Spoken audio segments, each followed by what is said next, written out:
심리학자 메슬로우는 사람의 욕구를 단계별로 그렇게 소개를 했습니다. 가장 기본적인 욕구는 생리적인 욕구입니다. 도표를 한번 보겠습니다. 그 다음에는 안전의 욕구가 있고요. 그것이 만족되고 나면 소속의 욕구 또는 사랑받고자 하는 욕구라고 할 수 있죠. 그런 소속의 욕구가 있고, 그 위에 자아 실현의 욕구가 있다. 보통 이제 심리학서에는 이 정도 나오지만은 사실 그 메슬로우의 이론에 의하면 가장 높은 차원의 욕구에는 초월의 욕구가 있다. 신을 만나고 싶고 또 신이 나에게 뜻하는 그런 삶을 살고자 하는 욕구가 있다. 그렇게 이야기를 합니다. 사람들은 욕구를 따라 살아가는 존재입니다. 그렇죠? 우리는 내 욕구 때문에 이끌려서 살아가는데, 가만히 나 자신을 보거나 우리 주변을 보면 만족하는 사람이 없습니다. 욕구가 채워지지 않은 갈증, 갈망이 사람들에게 있는 것을 보게 됩니다. 제가 이전에 사역하던 사역지에서 지도하던 그 청년 중에 명문대학을 수석 졸업한 청년이 있었어요. 그 청년을 제가 양육하고 지도하면서 지독한 열등감이 그 안에 있는 것을 발견을 하게 되었습니다. 어릴 때부터 생겨난 열등감 때문에 너무 인정받고 싶은 거예요. 여러분, 열등감과 교만은 한 쌍둥이입니다. 따라합시다. 열등감과 교만은 한 짝이다. 어렸을 때 열등감이 심했기 때문에 너무 교만하고 싶은 거예요. 너무 높아지고 싶고 너무 인정받고 싶고 그 마음이 너무 강해요. 그러니까 자랑거리가 필요해요. 어떻게 전체에서 수석을 했는가? 솔직하게 그 얘기 하더라고요. 자기가 뭐 학점이 A도 나오고 B도 나오고 그러잖아요. A가 안 나오면 모조리 재수강을 해가지고 A가 나올 때까지 재수강하는 거예요. 그러니까 이제 전 1학년부터 4학년까지 올 A, 전체 수석을 했습니다마는 너무 좀 가여웠어요. 인정받고자 하는 그 처절한 몸부림, 높아지고자 하는 처절한 몸부림이 참 가여웠습니다. 멀쩡해 보이지만, 잘나 보이지만 그 이면에 지독한 열등감과 또 결핍 심리를 가지고 살아가는 그런 사람들이 정말 우리 주변에 많이 있어요. 사람의 마음에 해결되지 않는 결핍이 있으면 그럼 어떤 일이 일어나는 줄 아세요? 따라하세요. 비교하며 분노한다. 결핍이 심한 사람일수록 분노합니다. 이거 반드시 해결돼야 되는 쓴뿌리예요. 하나님께 은혜를 구해야 돼요. 마이클 이스터라고 하는 네바다 대학의 교수가 있습니다. 요즘 뭐 대단히 이분의 책을 주목하고 있는데 가짜 결핍이라는 책을 썼어요. 요즘 뭐 비행기 많이 타지 않습니까? 근데 항공기 난동이 너무 많은 거예요. 과거에 비해서. 그래서 하버드 대학에서 이제 집중적으로 연구를 했습니다. 왜 비행기에서 이제 난동을 부린 사람이 이처럼 많아지는가? 이런 가설을 세우고 이제 연구를 진행했습니다. 비행기 좌석이 이제 요즘 현대인들은 몸은 커져가는데 비행기 좌석이 좁으니까 불만이 생겨서 난동이 일어나나 보다. 또는 항공기 가격이 계속 올라가니까 난동이 생겨나나 보다. 그래서 연구하고 리서치하고 조사해 보니까 아니에요. 원인이 밝혀졌는데 원인은 1등석 때문이었어요. 보통 사람들이 이코노미석 끊어가지고 타지 않습니까? 근데 특별히 1등석을 통과해야 하는 구조의 비행기를 타는 사람들은 분노가 8배가 치민돼요. 평상시에. 이거 뭐야? 누구는 1등석 왕과 같은 좌석에 타고 나는 3등이요? 비행기 난동이 일어나는 비행기의 특징은 1등석을 3등석 이코노미석 사람들이 통과하며 걸어가는 구조를 갖고 있을 때 난동이 높아진다라고 하는 그러한 연구 결과를 책에 쓰고 있습니다.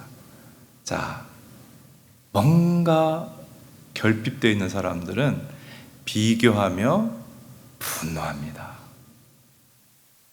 여러분, 이번 주간에 분노가 많이 일어났다면 그게 외적 원인이 있는 게 아니라 내적 원인이 있는 거예요.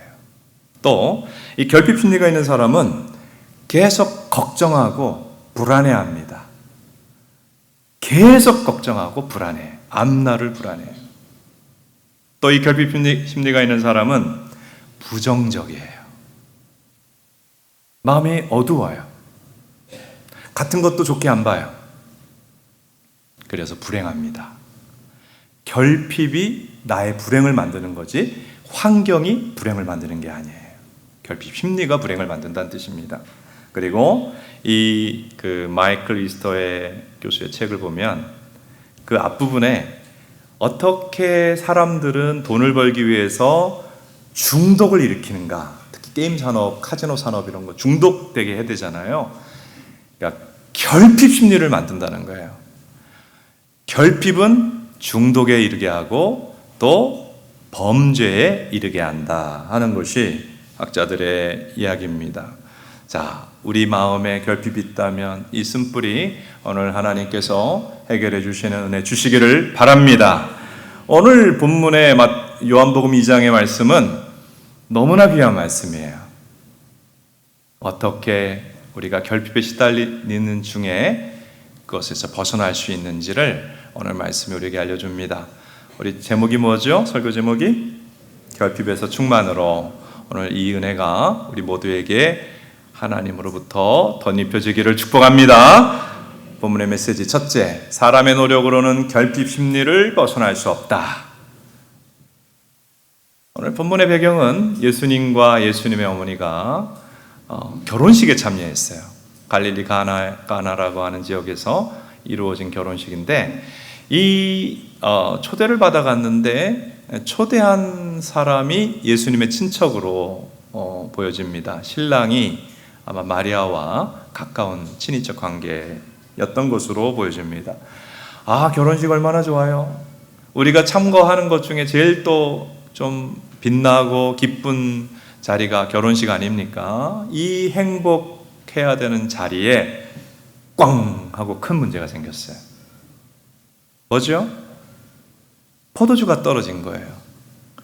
이 유대 나라의 문화에서 우리도 그런 거 있잖아요. 잔치상에는 꼭 있어야 되는 음식이 있잖아요. 결혼잔치에 이 음식이 없으면 손님을 대접한 게 아닌 것이 되는 것이 포도주였어요. 이 섞인 물을 마시는 그런 나라에서 이 포도주 먹어야 되는 꼭 필요한 음식이에요. 근데 포도주가 떨어져서 없다고 한다면 손님들을 모욕한 거예요. 아니, 얼마나 가난하면, 아니면 얼마나 우리를 무시하면 그것조차 안 내주는가. 그렇잖아요. 너무 손님을 박하게 대접하면 손님들이 축하러 왔다 화가 나잖아요. 그리고 두고두고 욕을 먹을 수 있는 그런 상황이 된 것입니다. 최고로 기뻐하는 순간에 기쁨이 사라질 상황이 된 거예요. 수치를 당할 상황이 되어진 것입니다. 저는 이제 이 신랑의 부모 입장에서 한번 생각을 해봤어요. 열심히 일하다가 이제 배우자를 만나서 결혼하고 아이를 낳게 되었습니다. 참 힘들지만 열심히 길러서 준비시켜가지고 장성한 청년으로 세워서 이제 짝을 만나게 해서 결혼식을 시키는 그 부모는 자기 인생의 모든 수고가 보상받는 시간이 그 결혼식 시간 아니겠어요? 내 인생의 모든 수고가, 살아왔던 모든 수고가 보상받는 시간 아니겠어요? 근데 판이 깨져버린 거예요. 문제가 생긴 거예요. 제일 중요한 게 없어요. 기쁠 시간이 수치당할 시간, 두려운 시간으로 바뀐 것입니다. 가장 기뻐할 기뻐해야 될 날에 기쁠 수 없는 상황이 벌어진 것입니다. 오늘 본문은 사람이 열심히 수고하고 노력하지만 사람의 노력만으로 우리 안에 있는 결핍은 채워질 수 없다고 하는 것을 우리에게 알게 해 줍니다. 가장 기뻐야 할 순간에 기쁠 수 없는 이 가나 혼인잔치의 모습은 우리 모두의 인생의 모습이라고 할 수 있습니다. 우리는 다 열심히 살잖아요. 노력하잖아요. 그래서 뭐 좋은 학교도 나올 수 있고 또 성공도 할 수 있고 돈도 많을 수 있는데 결핍은 채워졌나요? 그래서 결핍이 채워졌나요? 로빈 윌리엄스라고 하는 그런 줄리아드의 음대만 있는 게 아니에요. 그 드라마 학과가 있습니다. 줄리아드에서 드라마를 전공한 천재 배우입니다. 저는 죽은 시인의 사회라는 영화 아세요? 이 젊을 때 로빈 윌리엄스가 젊을 때 키팅 선생님으로 나왔는데 너무나 감동을 받았던 기억이 있고요.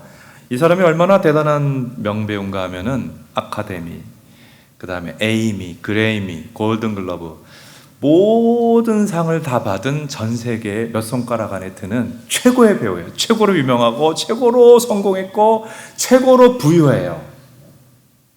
로빈 윌리엄스는 또 뮤지컬도 많이 공연을 했었는데 무대가 끝날 때마다 죽을 것 같은 텅 빈 마음을 경험했다. 그렇게 얘기를 합니다. 그리고 로빈 윌리엄스는 그렇게 성공했고 그렇게 잘 되었는데 깊은 우울증을 앓다가 죽었어요. 비참하게 인생이 끝났습니다. 여러분 우리는 우리 자녀들 수학학원 같은 데 보내면 아주 저명한 수학자의 이름으로 수학학원 이름을 짓는 경우가 있는데 진짜 유명한 수학자 중에 하나 파스칼이 있습니다. 천재 중에 천재죠. 파스칼이 원래 무신론자였고 하나님 안 믿었는데 나중에 사고 가운데 하나님을 만나고서 팡세라는 책을 썼어요. 거기에 나오는 유명한 구절이 있습니다. 한번 따라하세요. 모든 사람의 마음 안에는 하나님 크기의 구멍이 있다. 네. 여러분, 모든 사람의 마음 안에는 하나님 크기의 빈자리가 있어요. 그러니까 이 결핍은 사실은 하나님이 채워줄 수 있는데 사람들은 착각을 해가지고 때로는 사람에게, 때로는 돈에, 때로는 인정에, 때로는 지위에 목을 매지만 그거 다 집어넣어 봐야, 다 집어넣어 보세요. 여전히 결핍을 벗어나지 못합니다. 근데 오늘 말씀은 우리에게 이러한 우리의 모습을 딱 들여다볼 수 있는, 우리 현실을 들여다보고 우리의 진짜 문제가 무엇인지, 내 안에 결핍이 문제구나 이걸 알게 해줄 뿐만 아니라 해결책을 알려주는 복음의 말씀인 줄로 믿습니다. 오늘 말씀을 보면 지금 예수님의 친인척이죠. 너무 수고의 결과를 얻고 기뻐야 되는 그 자리에 결핍이 생겼고 그때가 거의 죽을 것 같은 시간이 됐단 말이에요. 부끄러운 순간이 됐단 말이에요. 그런데 그것이 사실은 그들이 느끼는 대로 그 결핍의 시간이 수치의 시간이 아니고 은혜의 시간이다. 하나님 말씀하십니다. 할렐루야. 왜 그런가 하면 결핍 때문에 누굴 찾게 되었어요? 예수님 찾게 되었죠. 예수님 가까이 하게 되었죠. 예수님이 역사하시는 것을 경험하는 은혜를 받았다는 거예요. 결핍이 은혜로 이어지는 통로가 되었다는 것입니다. 할렐루야. 저보다 앞선 세대의 한국교회 대표적인 목사님 하면 주기철 목사님도 계시고 또 지금도 그 영락교회 강단에서 그랑그랑하게 말씀 전하시던 우리 한경진 목사님도 우리가 기억을 하고 있고 또 오카누 목사님도 우리가 알고 있습니다. 이 세 사람의 공통점 아세요? 주기철 한경지 목사님 또 오카노 목사님 공통점. 네, 세 분 다 공통점은 폐결핵으로 죽을 뻔했다는 거예요.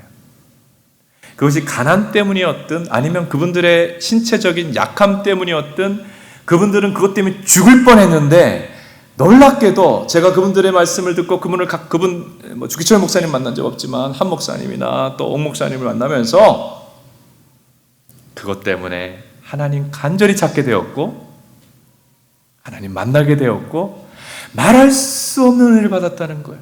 그래서 그 은혜를 평생 증거하고 나누는 삶을 살게 되었다는 것입니다. 따라하십시오. 결핍 때문에 슬퍼하지 말자. 결핍의 때가 은혜의 때다. 아멘입니까?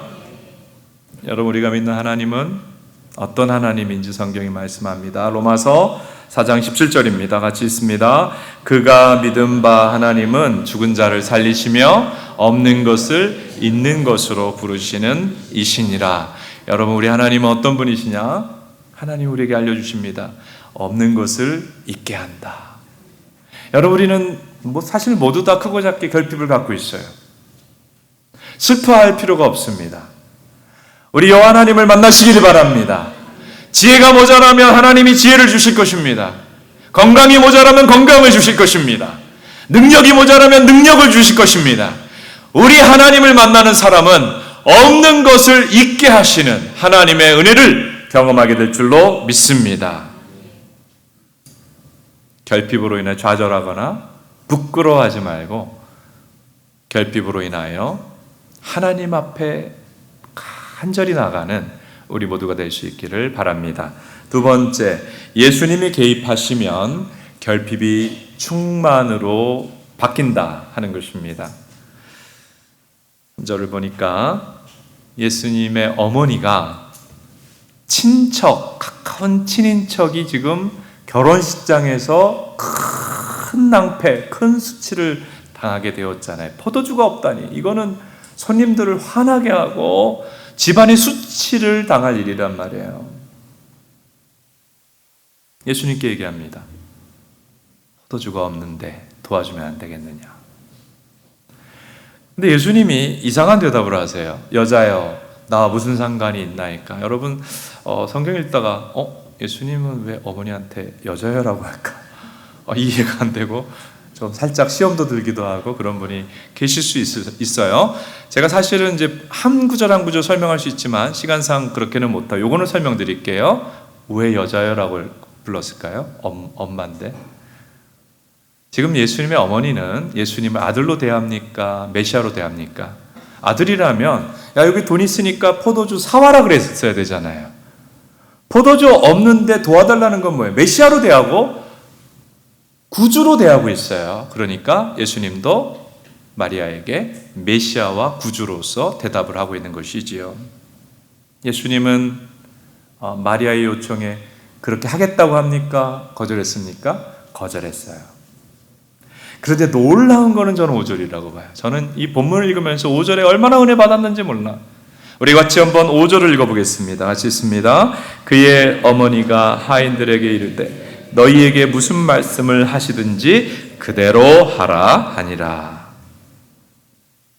예수님이 거절하셨잖아요. 그런데 마리아는 이때 당시의 모든 유대 사람들 중에 예수님이 누구신지를 제일 정확하게 알았어요. 예수님의 잉태부터 성령으로 잉태됐잖아요. 가브리엘 전사 만났잖아요. 어릴 때부터 예수님이 하는 모습을 보면서 내 아들이 아니고 누구의 아들이라는 것을 알았어요? 하나님의 아들, 메시아라고 하는 것을 알았어요. 그러니까 이분은 내 아들이 아니고 내가 이렇게 요청하는 것은 구세주에게 요청하는 것인데 하나님이란 존재는 자비로우시고 우리 요청을 들으시고 지금의 무응답이 아니고 최종적으로 들어주시고 이 요청을 가장 좋은 응답으로 주실 것을 알고 믿었던 거예요. 여러분, 이와 같은 마리아의 우리 하나님을 아는 은혜가 우리에게도 있기를 축복합니다. 우리는 기도하지요. 근데 기도할 때 최대 장애는 기도가 응답이 안 된다는 거예요. 우리가 아주 초신자 때는 즉각 응답이 될지 모르지만 그래도 어느 정도 신앙생활 하다 보면 기도는 하는데 응답이 없어요. 여러분, 그때 마리아의 믿음을 가지시기를 축복합니다. 하나님은 다 듣고 계신다. 지금의 무응답이 무응답이 아니다.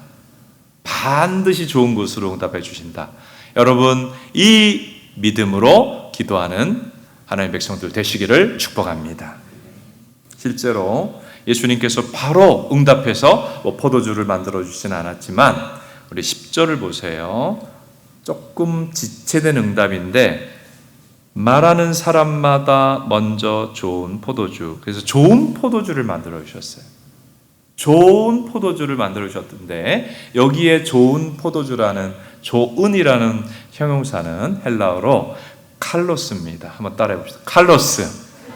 칼로스가 무슨 뜻인가 하면 더 좋을 수 없는 최상의 좋은 거예요.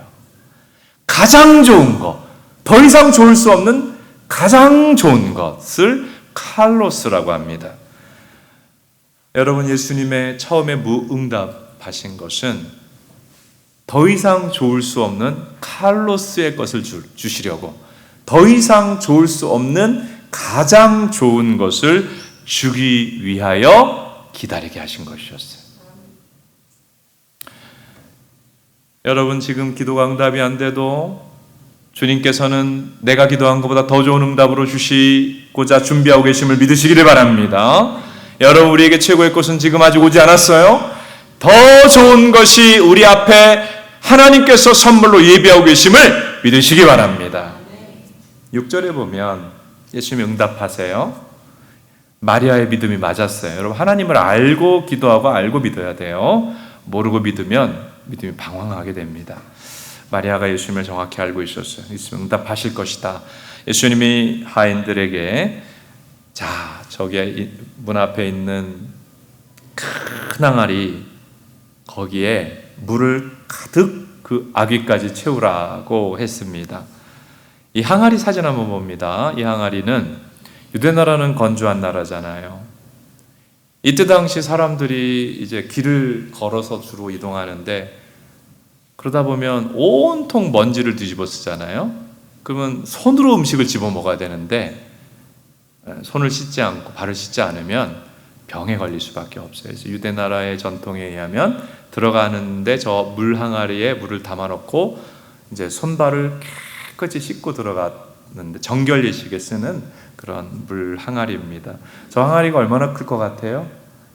성경에 나와요. 6절에 물 2-3통이 들어간다 그랬어요. 근데 물 한 통이 당시 유대나라 고고학적으로 보면 물 한 통은 40리터. 그러니까 저 항아리 하나에 몇 리터가 들어가요? 80에서 120리터가 들어가요. 근데 그 물을 6 항아리를 담았으니까 총 더해보세요.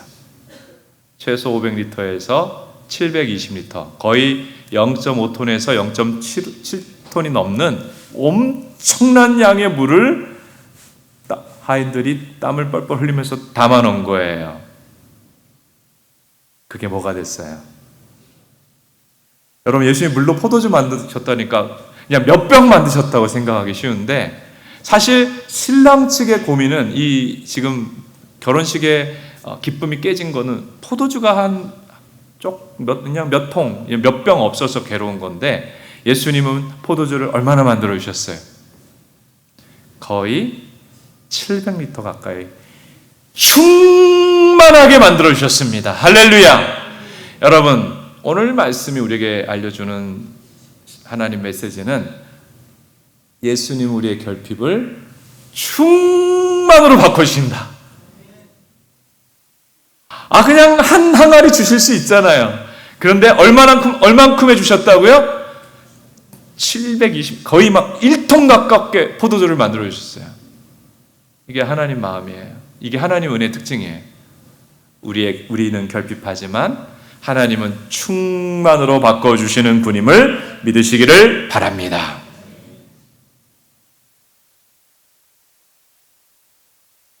이 하나님을 만나시기를 축복합니다. 이 하나님의 은혜가 여러분에게 지금 임하기를 축복합니다. 굉장히 은혜 받은 그 액자가 있는데요. 한번 사진 보겠습니다. 해석을 한번 할 수 있겠어요? 0 플러스 1은 100이라고 그랬죠? 나는 아무것도 없는 것 같아.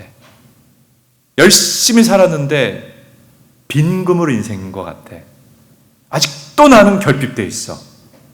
나는 너무 허전해. 나는 0이야. 근데 1, 예수님이 있으면 충만해진다. 100이에요. 100. 아무것도 없는 사람도 예수님이 있으면 충만해짐을 믿으시길 바랍니다. 반대로 100이야. 공부도 잘했고 좋은 직장 다니고 돈도 많이 벌고 부유하고 다 있어. 근데 뭐가 없어요? 1, 마이너스 1. 예수님이 없으면 뭐예요? 빵입니다. 빵. nothing입니다. 사람 어릴 때부터 응애하고 울고 태어나죠. 사람의 인생은 없이 태어나서 어떻게든 채워보려고 하는 그런 인생 아니에요? 우리 인생을 채울 수 있는 유일한 대상은 누굽니까? 예수 그리스도입니다. 예수 그리스도가 내 인생의 결핍을 충만으로 채우는 역사가 오늘 믿는 가운데 저 여러분에게 일어나기를 축복합니다. 세 번째 오늘 본문의 메시지는 예수님이 주시는 충만은 세상이 주는 것과 비교할 수 없는 축복이다. 아멘. 예수님께서 8절에 보면 하인들에게 이 100리터가 넘는 엄청난 항아리예요. 쌀떡보다 큰 거예요. 엄청나게 큰 항아리에 물을 가득 채우라고 하고, 그것도 한 항아리가 아니라 6항아리. 옛날에 김장 100포기, 200포기, 300포기 했는데 그보다 더 많은 거예요. 어마어마한 양의 물을 채우고, 그 다음에 하인들에게 뭐라 그랬냐면 이 물을 떠다가 지금 제일 중요한 음식이 없다고 화가 나 있는 사람들에게 갖다 주라는 거예요. 그러니까 여러분이 그 자리에 하인이었다면 물을 가져다 줄까요? 당황할까요? 그 안에 지금 뭐가 담겨 있어요? 사람들은 뭘 찾아요? 포도주 찾는데 물을 가져다 주라니 말이 안 되죠. 이해할 수 없죠. 이거 가져갔다가 뺨 맞을 것 같죠? 예. 근데 갖다 줬더니 사람들이 감탄을 합니다. 감탄을 해요. 예수님 바꿔주셨어요. 물을 포도주로 바꿔주셨어요. 근데 그 포도주가 어떤 포도주죠? 그러면서 10절에 사람들이 막 박수를 칩니다. 이 혼주 정말 고맙다. 대접을 잘 받으면 사람들이 또 이렇게 좀 아부를 떨죠. 보통 혼인집에 가면 좋은 포도주 좀 먼저 냈다가 시간이 지나면 싸구려 포도주 내는데 요 집은 처음보다 더 좋은 것을 지금 우리에게 대접을 한다고 막 칭찬을 합니다.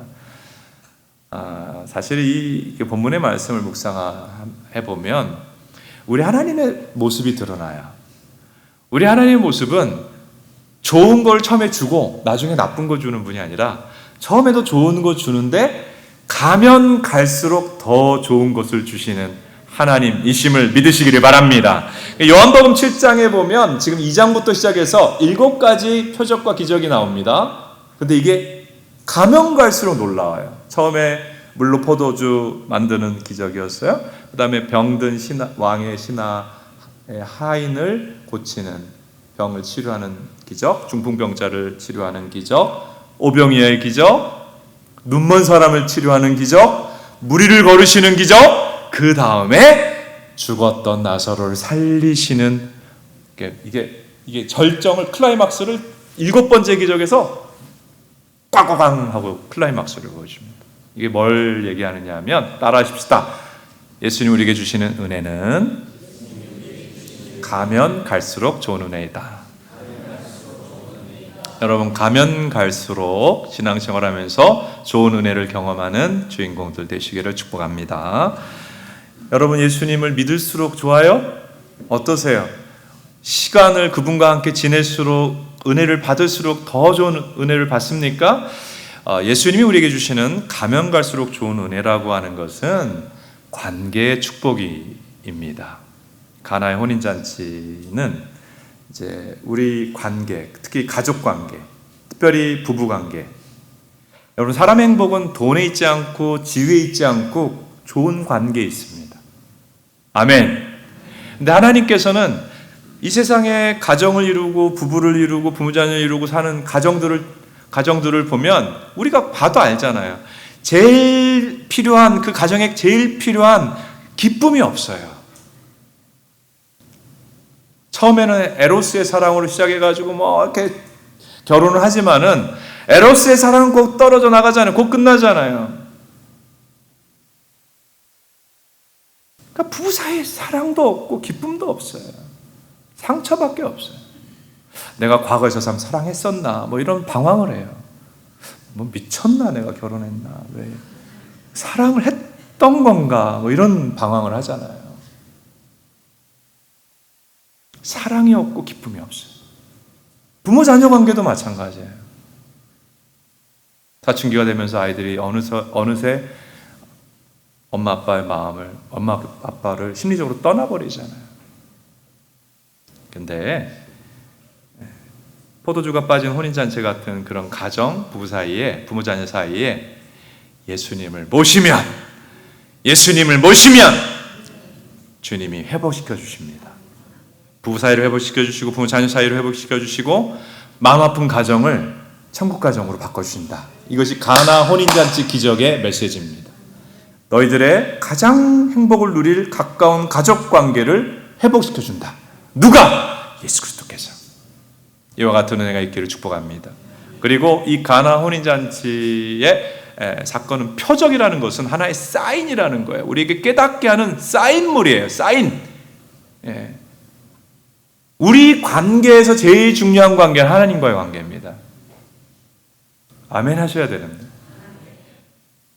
우리는 그분께로부터 왔고 그분께로 갑니다. 하나님보다 더 중요한 관계가 없어요. 근데 하나님과의 관계가 바로 안 되면 우리는 모든 것이 있어도 불행하고 결핍되어 있어요. 이 가나 혼인잔치 표적은 하나님과의 혼인관계가 되어지면, 우리가 하나님의 신부가 되고 우리가 예수 그리스도의 신부가 되고 우상과 결합되지 않고 우상과 연합되지 않고 예수 그리스도와 연합되고 예수 그리스도와 동행하고 예수 그리스도의 인도를 따라 살아가게 되면 아무것도 없는 것 같은 인생을 충만한 인생으로 바꿔주신다는 하나님의 메시지입니다. 우리의 혼인잔치와 같은 기쁨은 가정 안에서 하나님과의 관계 속에서 온다. 자, 그런데 이제 이 메시지를 우리에게 좀 대입을 시켜봅시다. 우리가 세상적으로는 다 마음이 채워지지 않지만, 정말 오늘 앞부분에 불렀던 세 번째 찬양, 충만이란 찬양처럼 예수님 때문에 너무 충만하고 감사하고 모든 쓴뿌리 결핍의 심리가 다 사라지고 얼굴에 기쁨이 넘치고 그런 모습으로 살아가고 있습니까? 아니면 교회는 다니는데 예배도 드리고 봉사도 하는데 여전히 결핍의 심리가 우리 안에 해결이 안 되어서 짜증이 나고 그렇게 쉽게 분노가 일어나고 비교가 되고 부정적인 생각이 들고 불안하고 염려가 되고 메마른 삶을 살아가고 있습니까? 여러분 어느 쪽에 있습니까? 자, 오늘 예수님께서는 이 요한복음 2장의 말씀을 통해서 우리의 결핍은 반드시 해결된다 말씀합니다. 따라하세요. 나의 결핍은 반드시 해결된다. 여러분, 결핍 심리를 가지고 살면 진짜 좋지 않은 부모가 돼요. 진짜 좋지 않은 남편, 좋지 않은 아내가 되고요. 좋지 않은 성도가 되고요. 이 결핍의 쓴뿌리 반드시 해결돼야 됩니다. 어떻게 해결되느냐? 두 가지예요. 두 가지. 한번 따라하세요. 의존, 순종. 예수님이 우리 삶의 결핍을 충만으로 바꾸려면 마리아의 의존과 하인의 순종, 이게 우리에게 필요한 거예요. 한번 따라합시다. 마리아의 순종, 의존과 하인의 순종. 우리가 그렇게 예수님께 나아갈 때 예수님이 역사해 주실 수 있어요. 자, 설명을 드립니다. 자, 마리아는 가까운 친인척인 신랑이 지금 혼인잔치인데 포도주가 떨어져서 저 집안 가난뱅이 집안이냐, 저 집안은 손님을 멸시하느냐, 이런 아수라장이 될 만한 이 상황 속에서 돈을 모으자. 야, 우리 친척끼리 돈을 모으자. 돈 모았어요? 아니면 야, 포도주 파는 집 좀 연락 좀 해봐. 사람한테 연락을 했어요? 사람을 찾았어요? 어떻게 했어요? 예수님을 의지하고 의지했어요. 맞죠? 예수님을 찾고 의지하고 의지했어요. 여러분, 때로 우리가 결핍 속에서 내가 사람 찾고 내가 다른 방법 찾는 것이 진짜 해결을 방해하는 방해물이 됩니다. 여러분, 마리아처럼 예수님을 의지하고 의존하시기 바랍니다. 그냥 예수님 쪽으로 엎어지세요. 여러분, 정말 여러분의 결핍을 우리 예수님 충만으로 바꿔주시기를 기대한다면 예수님 앞에 엎어지세요. 이거를 겸손이라고도 하고 이거를 믿음이라고도 합니다. 예수님 앞에 엎어지는 것.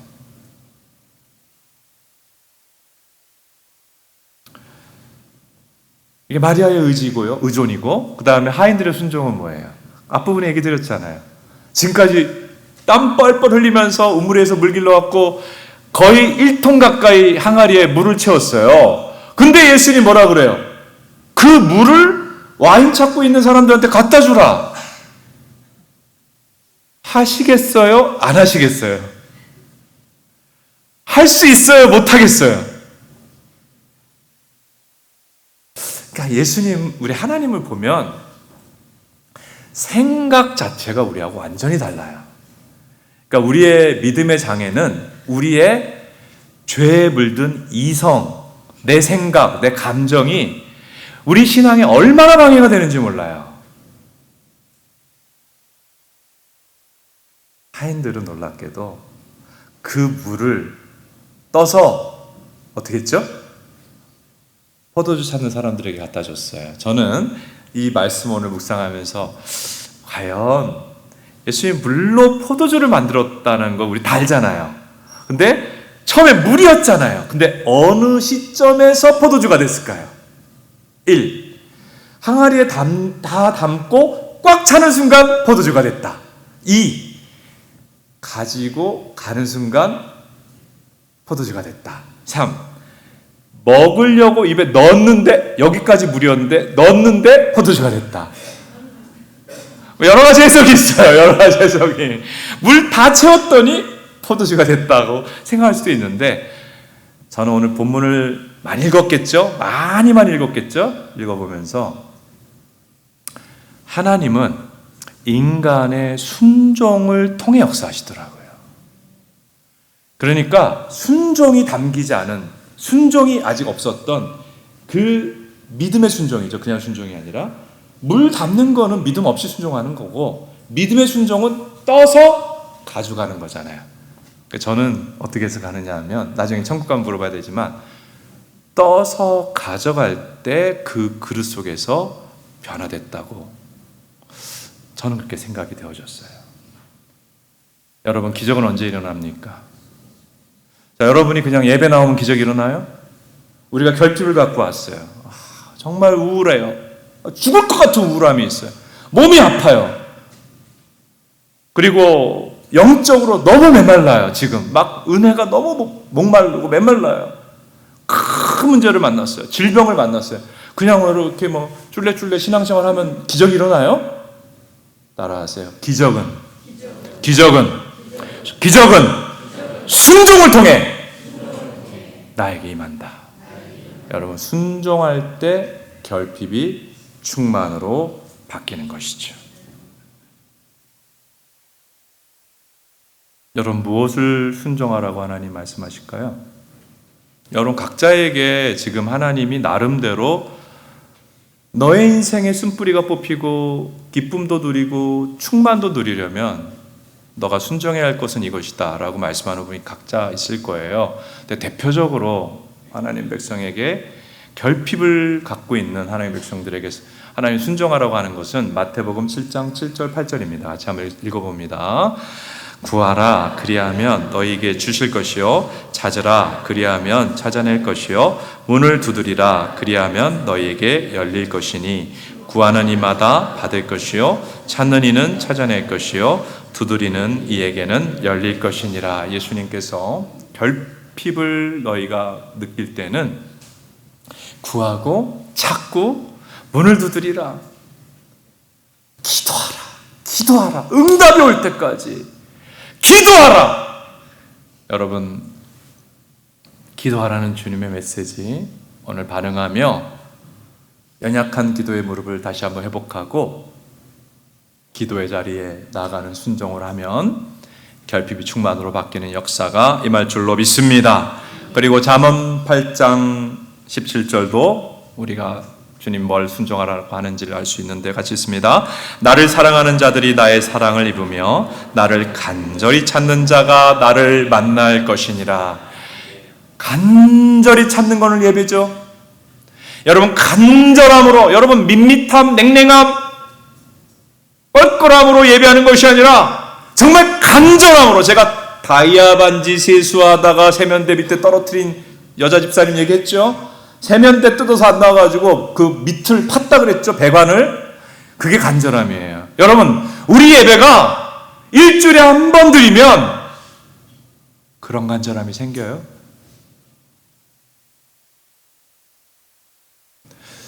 일주일에 한 번씩 하나님 찾는데 간절함이 생기는 사람을 제가 거의 본 적이 없어요. 여러분, 좋은 친구들이 중고등학교 친구들이었나요? 왜 중고등학교 친구들은 너무 재밌었죠? 이 친구들은 매일 봤단 말이에요. 그러니까 매일 보니까 헤어지면서 뭐라 그래요? 야, 집에 가서 또 전화해. 관계가 열려 있는 거예요. 여러분, 일주일에 한 번 예배하면서 하나님과 관계가 열려 있기가 어렵습니다. 그래서 하나님은 너희는 삶을 예배하라. 삶으로 매일 예배하라 그랬어요. 여러분, 예배를 이어서 드릴 때, 그것도 간절함으로 드릴 때, 정말 하나님을 이 세상 무엇보다 간절히 찾을 때 그분과 막힌 죄악과 막힌 모든 것들이 열리면서 하나님의 은혜가 나에게 역사하게 될 줄로 믿습니다. 간절히 예배하고 이어서 예배하십시오. 자, 일주일 후에 이제 우리 교회는 특별 성회를 합니다. 성회 주제를 보셨나요? 충만입니다. 이런 거를 담임 목회자가 어떻게 정할까요? 여러분 같으면 어떻게 정하시겠어요? 생각해서 정할까요? AI에게 물어볼까요? 전혀 아닙니다. 무릎 꿇고 기도합니다. 오랫동안 기도합니다. 주님이 말씀할 때까지 기도합니다. 왜냐하면 목회자는, 정말 건강한 목회자는 절대로 자기 뜻대로 가지 않습니다. 중요한 일은 다 하나님께 기도해서 하나님 말씀 받고 가는 거예요. 하나님 뭐라고 이번에 주제를 주셨냐 하면 결핍에서 충만으로였어요. 오늘 설교 제목입니다. 근데 이게 너무 길잖아요. 포스터에 그거 적어놓기는. 그래서 그냥 충만이라고 한 것입니다. 저는 그 주제 문장을 하나님께 받으면서 너무 기뻤어요. 너무 감사했어요. 그러니까 하나님의 계획은 뭐라는 거예요? 우리 모두가 결핍이 있어요. 그렇죠? 건강이 모자라기도 하고, 자녀 때문에 고민이기도 하고, 뭐 직장 사업 때문에 고민이기도 하고, 영적으로 메말랐기도 하고, 다 결핍이 있단 말이에요. 근데 하나님의 계획은 뭐예요? 뭐를 어떻게 하시겠다는 거예요? 우리를 충만함으로, 가나 혼인잔치의 그 축복을 주시고자 예비하신 하나님이심을 믿으시기를 바랍니다. 우리에게 필요한 건 뭐예요? 하나님은 예비하셨어요. 지금 하나의 혼인잔치 같은 은혜가 주어질 거예요. 마리아의 의존과 하인들의 순종이 지금 필요합니다. 기도하라고 주님 말씀하시잖아요. 기도하라는 건 기도회 자리에 나오라는 거예요. 예배하라고 하시잖아요. 지금 이어서 예배하는 자리까지 딱 마련해 놓으셨어요. 주님 부르십니다. 너는 와라! 가나 혼인잔치와 같은 인생의 변화가 일어날 거다. 주님이 부르시는 예배와 기도의 자리, 성의 자리에 순종하여 결핍이라는 쓴뿌리를 죽을 때까지 들고 가는 불쌍한 인생이 아니라 이 결핍이 충만으로 바뀌어 마음의 모든 결핍과 열등감이 사라지고 부족함의 인생에서 넘쳐나고 나눌 수 있는 인생, 하나님께서 인도하는 인생으로 변화되는 우리 모두가 될 수 있기를 주님의 이름으로 축복합니다.